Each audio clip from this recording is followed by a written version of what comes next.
The Peter Schiff Show. Today's podcast is sponsored by Indeed. Indeed knows hiring needs to be cost-effective when you're running your own business. Start hiring now with a $75 sponsored job credit to get your jobs more visibility at Indeed.com/Peter. Terms and conditions apply. Today's podcast is also sponsored by NetSuite, the easy-to-use cloud-based business management software for every aspect of your business. By popular demand, NetSuite has extended its one-of-a-kind flexible finance program for a few more weeks. Head to netsuite.com/gold. Well, we've had quite a week in the financial markets. I think it's relatively significant. I think the action really began in the foreign exchange markets. We saw a rather sharp rally in the beaten down Japanese yen. The Japanese yen was sitting at, I don't know, 30 to 35-year low or something like that. The yen got up to 161. And when I say up, I mean down, because you could buy 161 Japanese yen for a single dollar. And again, you haven't been able to buy that many yen for your dollar in about 35 years. And we had a big rise in the yen. I didn't hear anything about Bank of Japan intervention. It's always possible that that was going on behind the scenes. I don't know. But the yen closed the week at 153 3/4. That was a huge move for the Japanese yen. It took some toll on Japanese stocks. They got beat up pretty bad with a strong yen. From the perspective of a U.S. dollar investor, it was probably a push, right? The yen went up, Japanese stocks went down. So in dollar terms, there wasn't much action. But there was certainly a lot of action in Japan. But at the same time that the Japanese yen was moving up, the Swiss franc also had a pretty good gain against the euro and other currencies. And on the flip side, the weakest of the major currencies was the Australian dollar. Just got clobbered. Pretty much relentless, down every day, except it gained a little bit back today. I forget what it dropped on the week, maybe 2-3%. But that's against the dollar. Much bigger drop against the Japanese yen. And I think a lot of the trading was spread trading. I think that people were unwinding some bets that they had made, maybe long the Australian dollar and short the yen. And the reason this is significant is normally when you see yen buying and Aussie dollar selling, it's because investors or traders are looking for a slower economy, because the yen is perceived as a safe haven, even though there's really not much safety in the Japanese yen at this point, but it is still a risk-off kind of currency, a funding currency and a risk-off currency. And the Aussie dollar is more of a risk-on, because Australia, their main export is raw materials, iron ore, energy, stuff like that. That's the kind of goods that you need when your economy is strong, particularly the Chinese economy. China imports a lot of raw materials that it incorporates into its manufacturing process. And so if you think there's going to be a global slowdown, there's going to be less demand for goods, raw materials to make the goods. And so you see weakness in the Australian dollar. And so we saw that in the foreign exchange markets. And I think what happened in the stock market was an effect of that it started in the foreign exchange market early in the week and then bled over into the stock market, where you saw a similar rotation out of momentum stocks, tech stocks in particular, into defensive names, value stocks. For example, the NASDAQ was down over 3% on the week. And the QQQ, which is the big cap NASDAQ stocks, was down 3.6%, so even worse. But at the same time, the Dow was actually up 0.5% on the week, as there's more value-oriented names there. The big winner on the week was the Russell 2000, which was up 3%. So 3% up in the small caps and 3% down in the NASDAQ. You rarely see a divergence like that. The overall S&P down 1.5% on the week. And these numbers would have been worse if we didn't get a rally today. But to me, I think what's happening here is investors are starting to price out the soft landing hypothesis, and they're bracing for a hard landing. And a hard landing meaning a recession. Now, of course, I think we're in a recession. Certainly manufacturing has been in a recession pretty much for the entirety of the Biden presidency, which is why it makes me so mad every time I hear Joe Biden talk, to the extent that he can talk. And he talks about the booming economy, how great manufacturing is. Of course, Trump said the same thing, and it wasn't true when Trump said it, and it's not true when Biden says it, but manufacturing has been terrible. And all the manufacturing data that came out this week was all bad, right? Everything was worse than expected. So the manufacturing's been in a recession. I think the whole economy is in a recession. It's just not officially in one because the numbers aren't accurate. But I think that investors are bracing for an official recession, meaning a recession that's so bad that you can no longer hide it beneath the rigged numbers. And the earnings reports that we got this week back that up. I mean, some of the weakest stocks were the autos. The autos got killed on the week. Ford dropped a bombshell with worse than expected earnings and guidance. And the stock was down 20% in 1 week. Ford Motor Company, that's an entire bear market in a single week in Ford. Now, GM held up a little bit better, but it was down 9.5%. So autos are in a recession. We know housing is in a recession. We have the worst home sales numbers pretty much ever.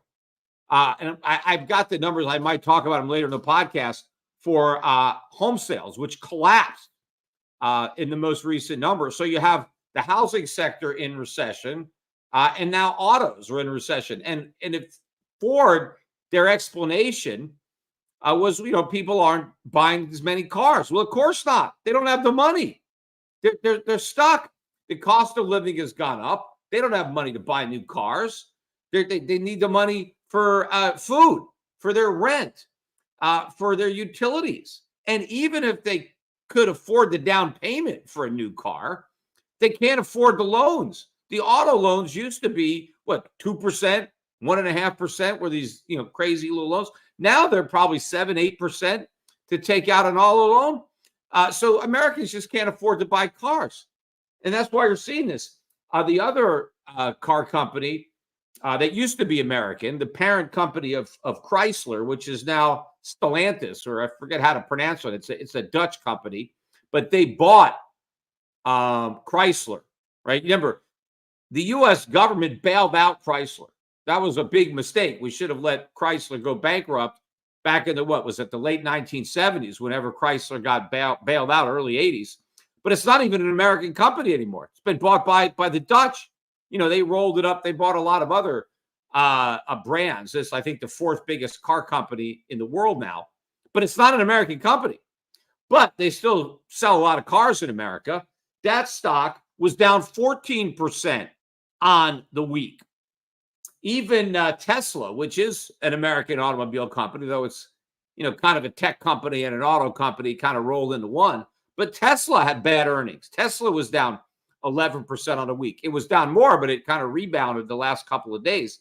But that's it for, the auto sector, flashing recession. But not only the auto sector, UPS came out with horrible numbers. Stock finished down 11.5% on the week because shipments are down. Well, why? Because Americans are buying less stuff. And so the economy is weak. You can see it in the economic data. You can see it in the earnings. And so now it's showing up in the foreign exchange markets. It's showing up in the stock market. Overall, the dollar was relatively flat on the week. Gold had one big down day yesterday. It was down like $50 or something. It recovered about $20 today, so it finished the week down 0.5%. So not that much. That knocked the gold stocks down about 2.5%. I think in the face of yesterday's sell-off, when gold was down about 1.5% in one day, the gold stocks weren't down that much. They were down 2.5%. So, I remember days that gold was down 1.5%. The gold stocks were down 6%. So I think the sentiment is turning. I think there is some buying coming in because gold stocks are value stocks. They're defensive stocks. They should be bought. But, I noticed a lot of the stocks that I own that are defensive in our portfolio. Tobacco stocks, British American Tobacco made a 52-week high today. Consumer staples, Unilever, another stock in our portfolio. Good earnings, up, I think, about 8% in the last 2 days. Closed the week with a new 52-week high. So some of these stocks that we have in our managed accounts and our mutual funds that are defensive in nature, we're hitting new 52-week highs. That's why even though gold stocks got beaten up pretty hard this week, and we have gold stocks in my value fund and my value fund and my dividend payer fund, both those funds outperformed on the week. Both the funds were positive, even as the S&P went down, because of the gains in the defensive stocks, as we're getting this rotation out of momentum into value. Now, the question is, how much longer is the Fed going to sit on the sidelines and allow this scenario to play out? I don't think much longer. I think there's a lot of pressure building now on the Fed to cut rates, and maybe not even a 25 basis point cut. Maybe we'll get a 50 basis point cut at the next meeting. Because if they don't cut at the next meeting, now you're really kind of getting closer to the election.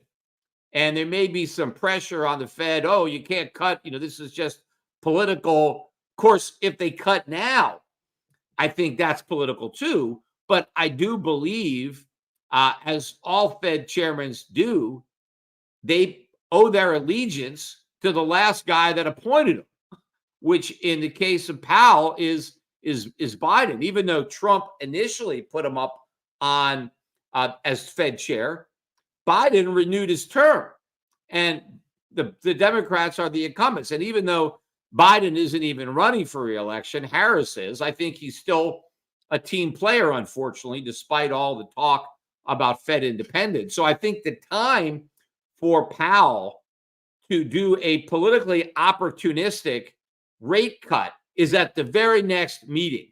And I think he has enough data, this phony data, that he can hide behind to try to justify the rate cut. He can say that, the inflation rates are down. They're down 2.5%, which, that's close enough. It's not quite 2%, but, we're almost there. We're on a glide path. He could see the uptick in unemployment, the increasing number of weekly claims and all the other weak data. And he could say, look, we need to be get ahead of this. We need to, move with the rate cut. So I think there's a very good chance we'll get that rate cut, and maybe that will change the dynamics in the market. But I think without a rate cut, if Powell keeps claiming that, we're going to be vigilant, everything is great, the economy is strong, we're going to keep rates high, I think he risks the potential of a stock market collapse, because I think the big tech stocks can really get hit, and hit a lot harder than they were this week, if the Fed is going to take a hard line on inflation fighting and not cutting rates, which I don't think Powell's going to do, because that will further complicate the chances of Kamala Harris getting elected, which I think is something that the Fed wants, not, again, because of the politics, although maybe, but just because they always want the incumbent. If Trump was the incumbent, if the Republicans had the White House, then Powell would have their back. I mean, that's kind of the unwritten rule, is you play for the team you're on. And right now he's on Team Harris, unfortunately. Anyway, we got a quick commercial break. We'll be right back, so don't go anywhere. Here's some quick math. The less your business spends on operations, on multiple systems, on delivering your products or services, the more margin you have and the more money you keep. But with higher expenses on materials, employees, distribution, and borrowing, everything costs more. So to reduce costs and headaches, smart businesses are graduating to NetSuite by Oracle. NetSuite is the #1 cloud financial system, bringing accounting, financial management, inventory, HR into one platform and one source of truth. With NetSuite, you'll reduce IT costs because NetSuite lives in the cloud with no hardware requirement, access from anywhere. You cut the costs of maintaining multiple systems because you've got one unified business management suite. You improve efficiency by bringing all major business processes into one platform, slashing manual tasks and errors. Over 37,000 companies have already made the move. So do the math. See how you'll profit with NetSuite. By popular demand, NetSuite has extended its one-of-a-kind flexible finance program for a few more weeks. Head to netsuite.com/gold. Another thing that happened this week in the market is we got the long-anticipated debut of the Ethereum ETFs. I believe 8 companies launched their ETFs on Monday, and the Grayscale Ethereum Trust, I believe, was one of those 8. And it converted from a closed-end trust to a normal ETF. And just like with the Bitcoin ETFs, it was a buy the rumor, sell the fact, at least so far. The high point was the open. And at the end of the week, the Ether ETFs were down about 6.5%. From where they opened. So anybody who rushed in to buy these ETFs is losing money. Now, there was a 4% gain today. So there was a 10% drop, a full correction, not quite a bear market, but a full-blown correction in the first 4 days of Ether trading. And Bitcoin was down too on the week until today. And it had a big rally. And so it ended up slightly positive on the week. I mean, maybe about 0.5%. Of course, technically, it hasn't closed the week yet because it trades, through the weekend. It doesn't end when they ring the bell at 4:00 on Friday. But based on where it was when they rang that bell, Bitcoin was up about 0.5%. But as I've been saying, the Ether ETFs is not bullish for Bitcoin. I mean, it's not even really bullish for Ether. But it's certainly even less not bullish, or more not bullish maybe, for Bitcoin, because any money really that's going to go into the Ethereum ETFs is going to come out of the Bitcoin ETFs. I mean, that's obvious. I mean, whatever money people wanted to invest in crypto, they already put it into the Bitcoin ETFs, right? It's like there's a crap table and you decide how much money you want to put on that crypto table. It's already in.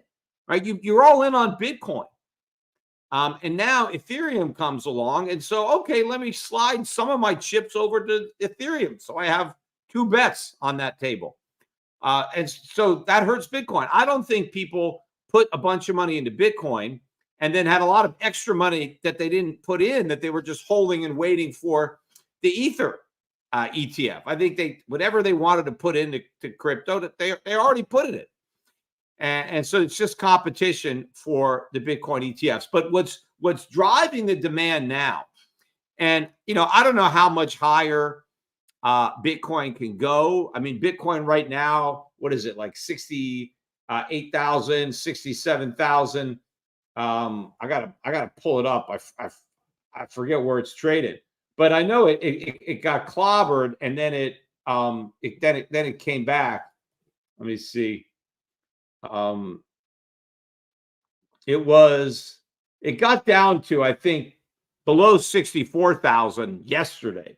And now it's just below 68,000. I finally pulled it up, 67,800. So the high was 74,000, about there. So I don't know if we're going to make a new high. But what's hyping it up right now is this Bitcoin conference. Annual Bitcoin conference that's going on in Nashville, Tennessee. And I've been watching some of that conference. And I mean, this is the most ridiculous stuff that I've ever heard spoken. I mean, Michael Saylor, just went completely off the deep end. I mean, it was even, crazy for Saylor, once again making, pie in the sky forecasts. I forget what he said, 8 million, 12 million, 13 million was his base case prediction for Bitcoin. I think his optimistic scenario was like 50 million a Bitcoin. His pessimistic scenario, hey, even if I'm wrong, worst case scenario, $2 million of Bitcoin. He was telling everybody, you got to buy a Bitcoin. You could take out a loan, mortgage your house, buy Bitcoin, put all your money into Bitcoin. I mean, he was speaking about it like it's a sure thing. Like, you can't lose. All you have to do is buy Bitcoin and you're going to be rich. You don't have to buy anything else but Bitcoin. Right? If this guy was a stockbroker, FINRA would take his license away. I don't know if what he's doing is illegal, but you couldn't sell any legitimate investments with that kind of, of hyped up sensational pitch, right? You've got to at least, present some type of balance. Like, okay, you could lose, right? I could be wrong. Don't invest more than you can afford to lose. No, Taylor's like, you can't lose. Just put it all in.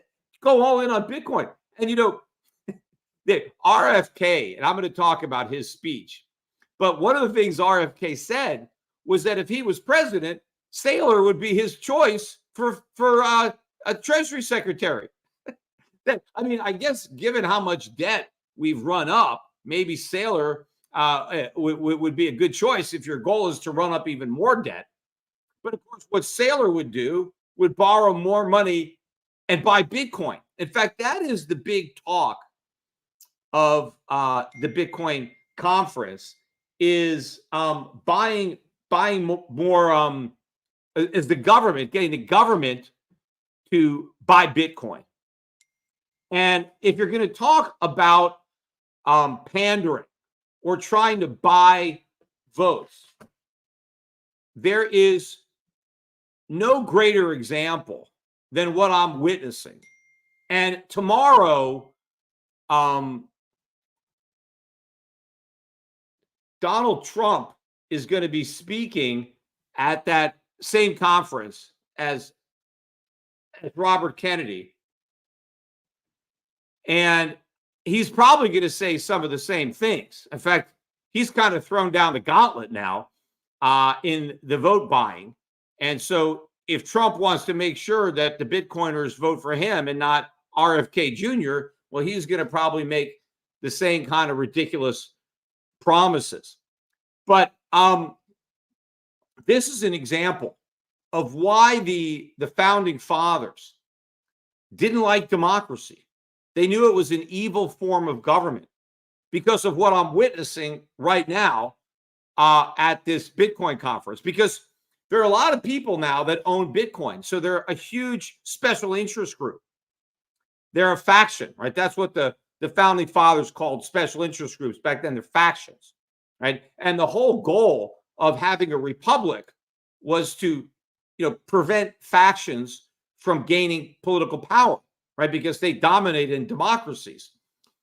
And, it's funny, earlier, I think yesterday, I heard somebody at the Bitcoin conference say that, hey, Bitcoin is the best kept secret in the world.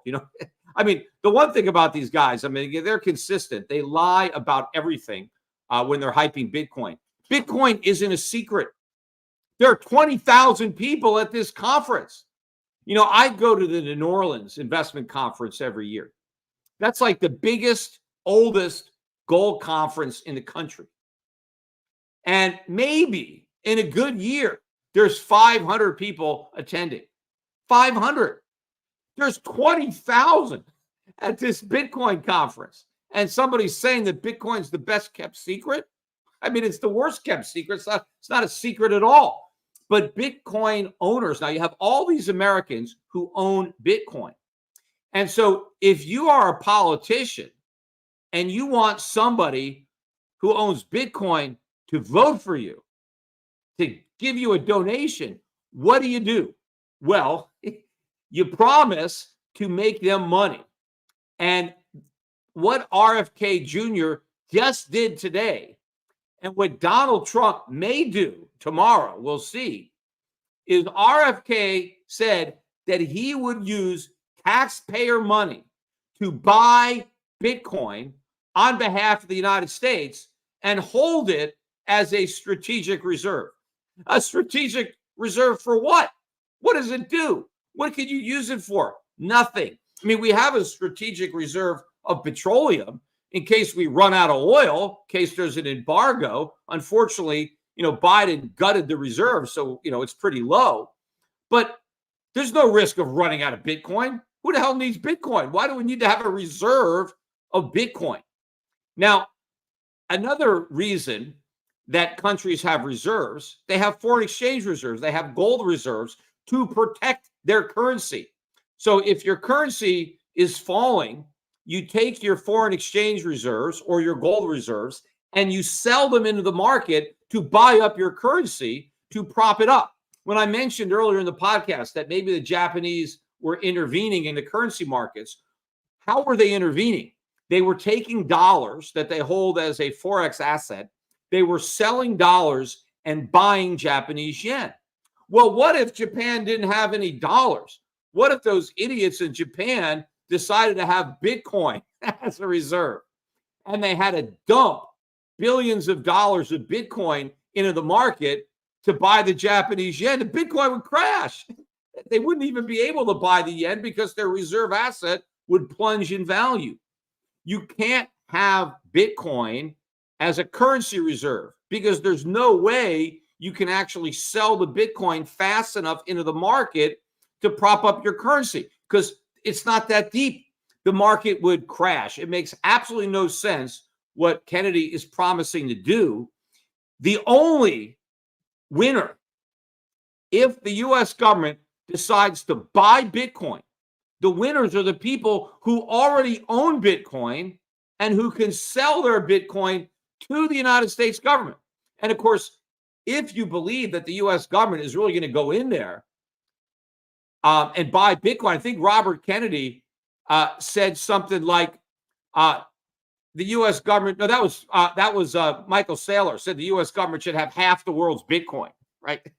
But I think Robert Kennedy said our Bitcoin reserves should be as large as our gold reserves.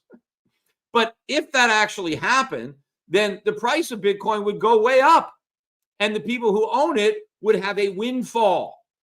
And so that's what RFK is promising. Vote for me, Bitcoin hodler, and I will make you rich because I will use taxpayer money to buy your Bitcoin from you at a higher price than it is right now. It's basically blackmail, which is what democracy really is, right? It's the same thing as Biden promising to forgive student loans, right? I've got a big student loan and there's a presidential candidate saying, vote for me and I'll forgive that loan. That's basically a direct bribe to me, right? Hey, I'll vote for this guy because he's going to hand me money because forgiving my loan is like giving me money.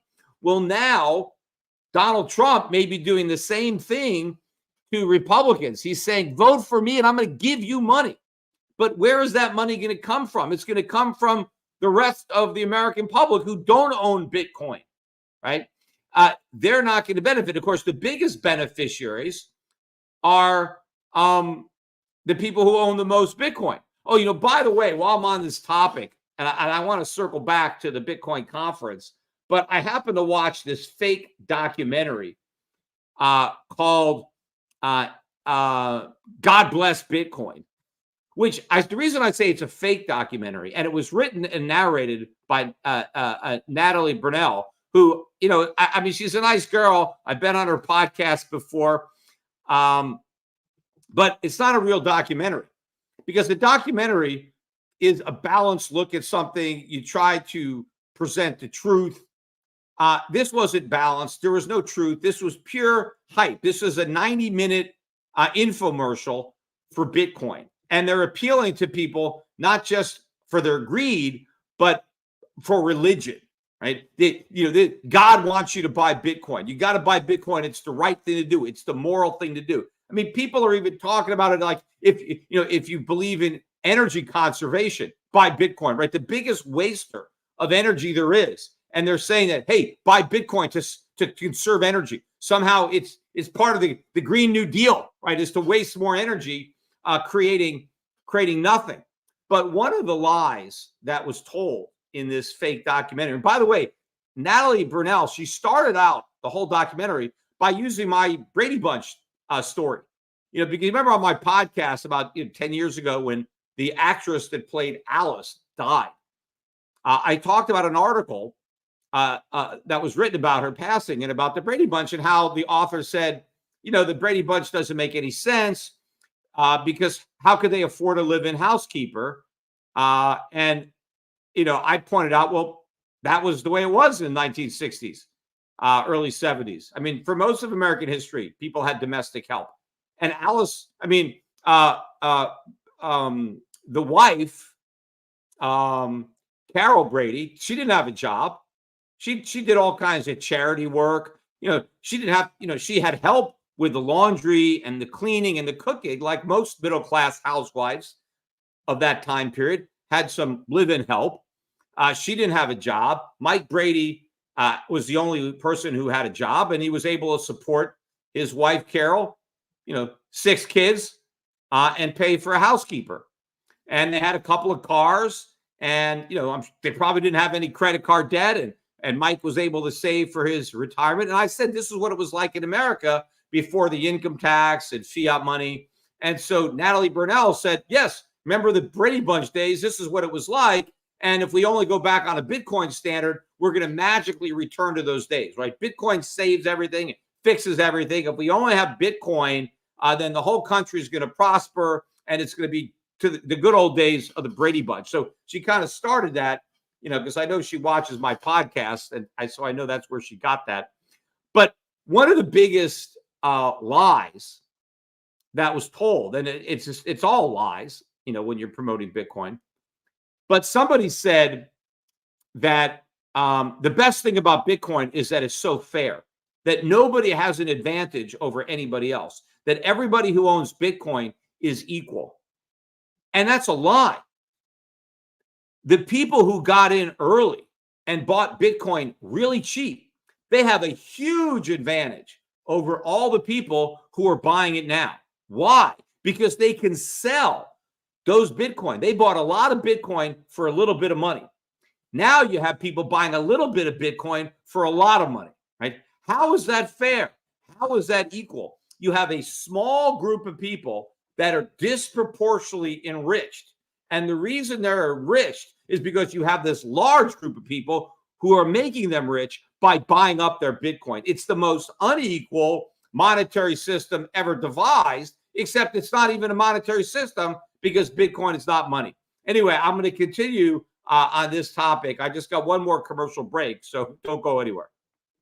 We're driven by the search for better. But when it comes to hiring, the best way to search for a candidate isn't to search at all. Don't search, match with Indeed. If you need to hire, you need Indeed. Indeed is your matching and hiring platform with over 350 million global monthly visitors, according to Indeed data, and a matching engine that helps you find quality candidates fast. Ditch the busy work. Use Indeed for scheduling, screening, and messages so you can contact with candidates faster. And Indeed doesn't just help you hire faster. 93% of employers agreed. Indeed delivers the highest quality matches compared to other job sites, according to a recent Indeed survey. Leveraging over 140 million qualifications and preferences every day, Indeed's matching engine is constantly learning from your preferences. So the more you use Indeed, the better it gets. Join the 3.5 million businesses worldwide that use Indeed to hire great talent fast. What I love most about Indeed is how simple it makes the hiring process and allows you to do all your hiring in one place. Candidates you invite to apply are 3 times more likely to actually apply for your job than the candidates who see it in search alone, according to U.S. Indeed data. Indeed gets you one step closer to the hire by immediately matching you with quality candidates. And now listeners of my show can get a $75 sponsored job credit to get your jobs more visibility at Indeed.com/Peter. Just go to Indeed.com/Peter right now and support our show by saying you heard about Indeed on this podcast. That's Indeed.com/Peter. Terms and conditions apply. If you need to hire, then you need Indeed.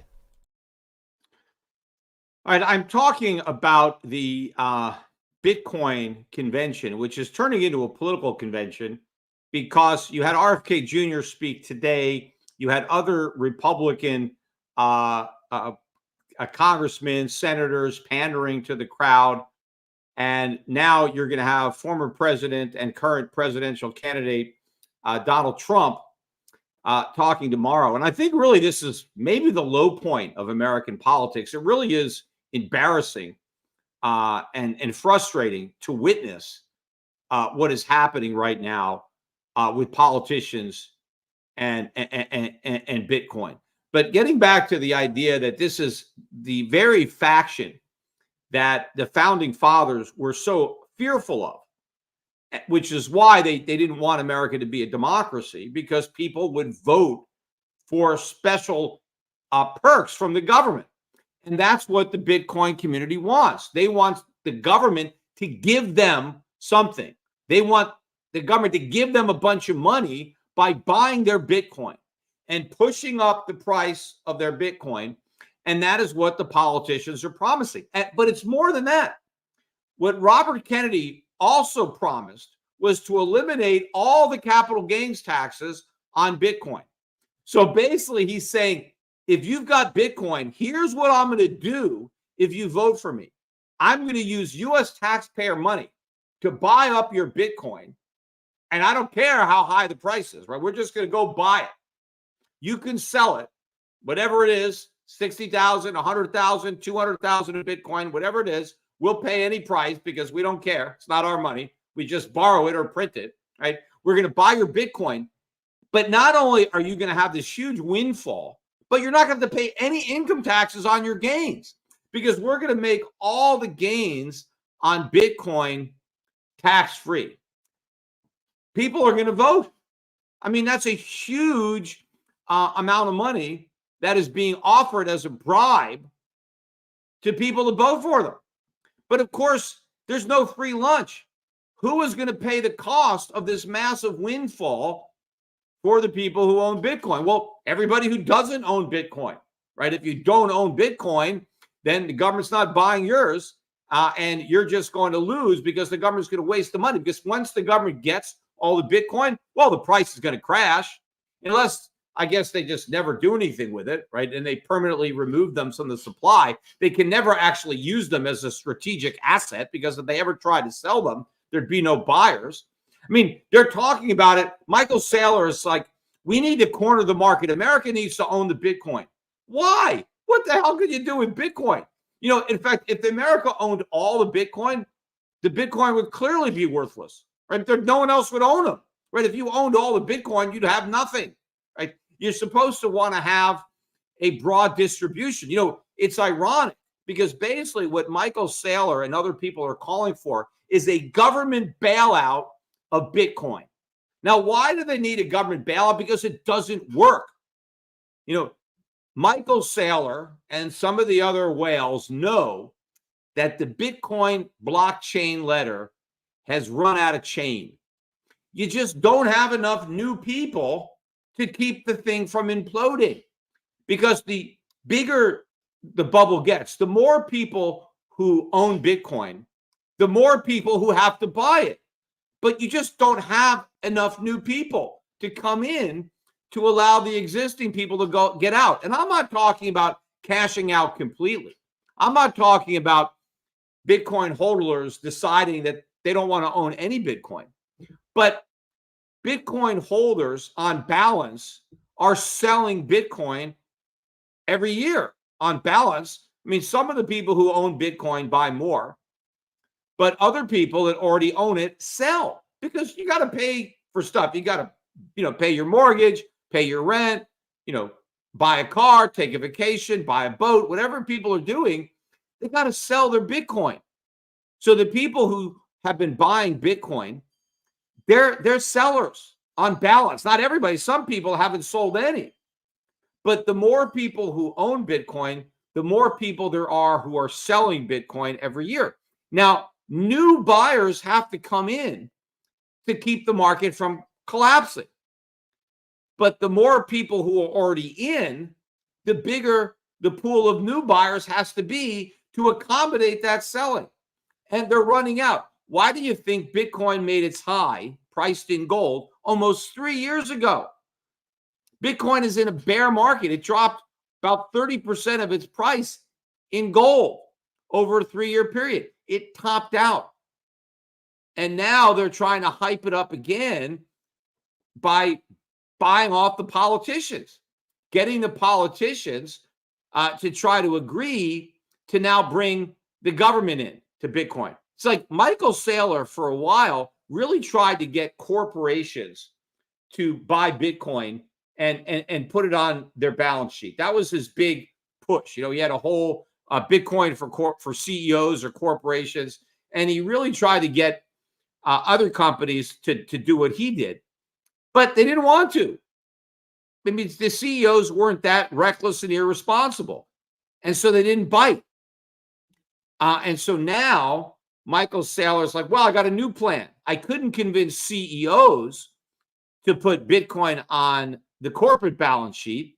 Maybe I can get Donald Trump to put Bitcoin on the national balance sheet. And remember, just a few years ago, when Donald Trump was president, he had nothing good to say about Bitcoin. He was very anti-Bitcoin. It's fake money. It's not real. It's got no value. Maybe it's some kind of threat to the US dollar. He was very much against Bitcoin until he realized that there are a lot of people who own Bitcoin and they've got money to donate to his campaign. So he gets their money and he gets their votes. And so he's flip-flopped and now he loves Bitcoin. I don't know what he would actually do. I mean, we'll see if he actually commits to the same thing that Robert Kennedy did. I mean, he may have to, because he doesn't want to lose votes to Robert Kennedy, although maybe the Bitcoiners know that even if Trump doesn't one-up Kennedy or match Kennedy in the size of the bribe that he's offering, Kennedy has basically no chance of winning. And so even if Kennedy's bribe is bigger than what Trump's turns out to be, or who knows? I mean, Trump might decide that he's got to be even bigger than Kennedy and offer an even bigger bribe to those 20,000 voters. But I guess it's not just those 20,000 voters. It's whoever owns Bitcoin. Now, of course, the number of people who don't own Bitcoin far outnumbers the people who do. But the thing is, I don't think that the Republicans are going to risk losing the votes of the non-coiners the way they pander to the Bitcoin hodlers. Now, I don't know, maybe it's going to open up a window wide enough that he could be attacked. And I don't know if Trump needs this extra Bitcoin vote to win, but it's possible that he opens up a vulnerability, because any decent economist could blow a huge hole in this crazy plan to flush taxpayer money down the toilet to enrich a group of Bitcoin hodlers, many of which are already multimillionaires or billionaires who would have the most to gain from being able to unload their Bitcoin stacks to the U.S. government tax-free, right? And so if he really comes out and sells out to the Bitcoiners for their votes and their money, he may end up getting attacked for that by the Democrats. And they would be right for a change. I mean, they're wrong on almost everything, but they would be right to attack Trump for that. When I listened to Robert Kennedy's speech, and I know that, he's a big government guy on a lot of things, but what Robert Kennedy said about inflation and about privacy and individual liberty and freedom was all spot on. I mean, he gave a phenomenal speech if you take out all the Bitcoin stuff. But of course, the whole point of his speech was to pander to the Bitcoin crowd. You know, if he was talking about a return to a gold standard, see, he wants to put us on a Bitcoin standard, which there is no Bitcoin standard. I mean, that was a book, but it doesn't work. Bitcoin doesn't work. It's never worked, right? That's why they're trying to con the government into buying it. Do you think that if it was working, they would be saying that? Think about it. The whole initial purpose of Bitcoin was, hey, we want to be away from government, right? We don't, we don't trust government. We don't like government. And the same thing on Wall Street. Oh, we don't like Wall Street, right? You want to self-custody. You want to, have your own money, not your keys, not your token, all that stuff, right? So it was supposed to be away from Wall Street and away from government. What's Bitcoin now? Wall Street, all the Wall Street money with all the ETFs, right? So they have to lay down and pander to Wall Street, and they have to accept we need all these regulations, right? So Wall Street will buy our Bitcoin from us. And when that's not working, right, they weren't able to push Bitcoin up to really new highs. It hasn't made a new high from 3 years ago in gold. Then they got the Ether ETFs. That's not doing anything. So now they want government too. They want a government bailout. They want government to buy up Bitcoin. And to hear somebody like these presidential candidates saying, oh, this is going to make America stronger. You have Robert Kennedy talking about inflation and the weak dollar and how the dollar is losing its reserve status. We would lose our status even faster if we were dumb enough to buy Bitcoin. If we were going to go deeper into debt to put Bitcoin on our balance sheet, we'd be the laughing stock of the world. I mean, that would undermine the dollar faster than anything if we started to do something that dumb. And of course, if you are the U.S. government and you're president, the only thing standing between you and a complete implosion of the economy is the reserve currency status of the dollar. Why would you intentionally want to elevate anything above the dollar? How is the president of the United States going to say, hey, I need to start buying dollars as a hedge against inflation? I have to start buying Bitcoin. The U.S. government is going to buy Bitcoin to hedge inflation that the U.S. government is creating. I mean, that makes no sense. I mean, if the U.S. government wants to hedge inflation, just stop spending, cut government spending. That's how the U.S. government does something about inflation, not buy Bitcoin, not create even more inflation to buy Bitcoin, because where do they think they'd get the money to buy the Bitcoin? They'd have to create it. They'd have to go deeper into debt. If Robert Kennedy's plan for the U.S. government to buy Bitcoin were actually put into practice, we'd have even more inflation, not less. Prices would go up faster than they're already going up. I mean, nothing gets solved, right? This whole idea that Bitcoin fixes everything. Bitcoin fixes nothing. Yes, if you have Bitcoin and you sell it, you can make a lot of money. They say, oh, well, Bitcoin is, it's the separation and money of state. Well, now they're trying to marry Bitcoin to the state. But if you really want separation of money and state, which is what the founding fathers envisioned, then gold is your answer. Bitcoin doesn't separate money from state. It separates the people who buy the Bitcoin from their money because they're going to end up losing it. And any nation, I mean, they point to El Salvador because El Salvador has bought, hey, Bitcoin is money. Nobody in El Salvador is actually transacting in Bitcoin. Nobody, right? The only reason that Bukele's, gamble on buying Bitcoin has helped El Salvador is a bunch of Bitcoin-related companies have moved there. So he's got some of this capital that we're wasting, right? I mean, that's one of the things. You look at this massive convention of people and you think about all of the human capital and resources that are being wasted producing nothing.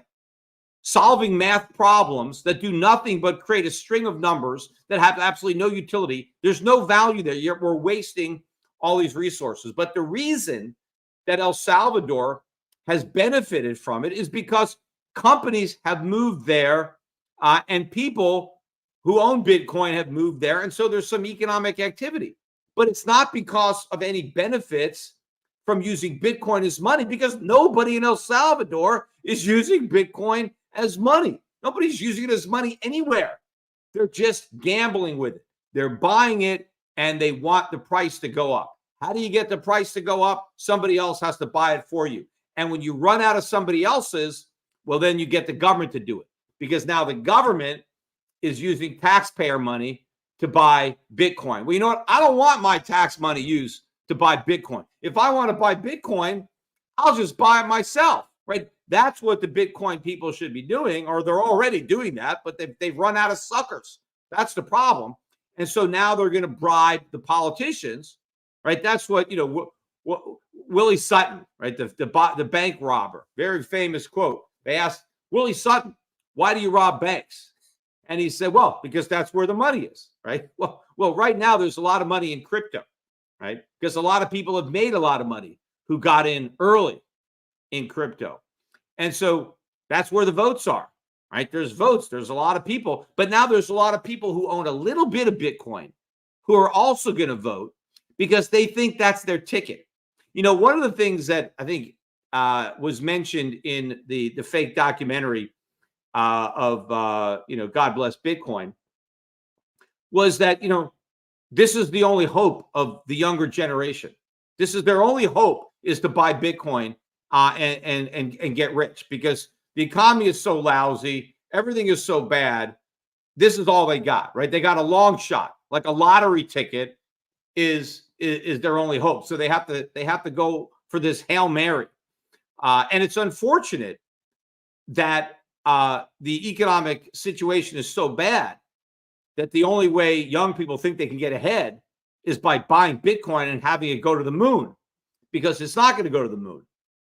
So whatever hopes they have are going to get dashed because Bitcoin is not the solution. But if they think that Bitcoin is going to go from 68,000 to 1 million or 50 million, like Michael Saylor. I mean, Michael Saylor's like, hey, how rich do you want to be? Just figure out how rich you want to be, and that's how many Bitcoin you need to buy, right? Because, how rich you are is a function of how many Bitcoin you own. And he presents it, they all present it like the risk is not owning Bitcoin. That's risk-free.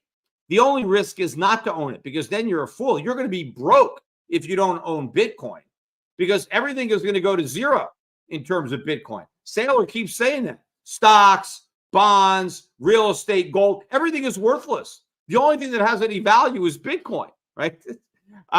And so if you don't own Bitcoin, you're just going to be broke, right? Because Bitcoin is going to be the only thing anybody uses. Well, you know what? We're no closer to that than we were in 2009. In fact, we're further away.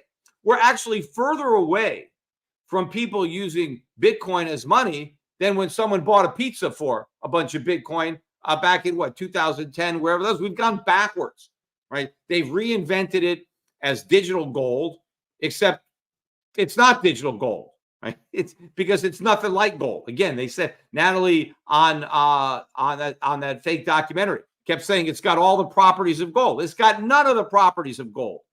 Gold's a metal. Most people I see in Bitcoin, they don't even know the difference between a metal and a rock. That's why they don't understand Bitcoin, because they don't know the difference between a rock and a metal. But if they don't understand gold, they're never going to understand Bitcoin. And, they keep accusing me of just not understanding it. I just haven't done enough research. I've known about it longer than most people who own it. You don't think I've looked into it?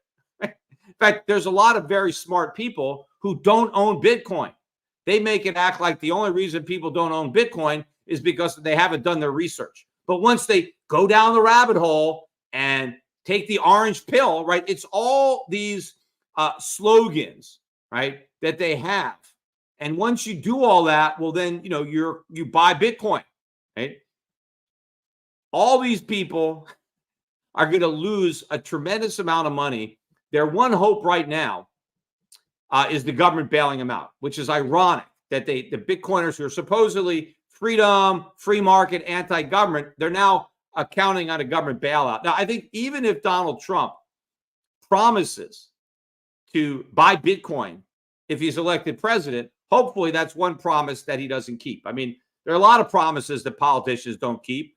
Trump promised to balance the budget. In fact, he promised to pay down the national debt, right? There are a lot of promises that Trump didn't keep. And so hopefully this will be one of them, because I really would hate to see the U.S. government waste taxpayer money on Bitcoin. Now, I know there are a lot of people who own Bitcoin who would be happy about that. But again, I'm consistent. Yes, I have some friends that own Bitcoin that would make a lot of money. But look, I don't believe that student loans should be forgiven. I know a lot of people that have student loans that would benefit from that. I don't believe in all sorts of welfare programs. I certainly don't believe in welfare for Bitcoin holders, right? I want small government, and I don't want taxpayers having their money taken to reward a group of voters with patronage. That's what it is, right? Or bribery is probably even a better word. Again, it's exactly what the founding fathers didn't want. It's exactly what they warned us would happen. And now you've got the ultimate faction in Bitcoin. But anyway, we'll see what Donald Trump says tomorrow, and I'll comment on it on my next podcast. I'm going to be traveling around a little bit for the next 5 days with my son Spencer, who used to be a big Bitcoiner, but now he's just can talk things about AI. So he and I are going on a bit of a road trip here in New England. My wife and other kids have gone out to Arizona and Nevada for a while. So I'm going to be doing that.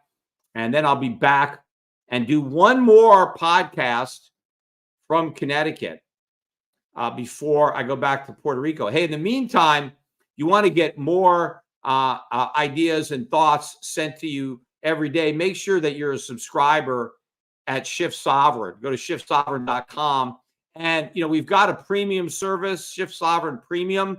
It's got a lot of great additional information. You can read about it on the Shift Sovereign website. And worst case, I think it's $8 a month or $9 a month, something like that. You can try it for 30 days, risk-free. If you don't think you're getting your money's worth, just cancel, no questions asked, and it won't cost you anything.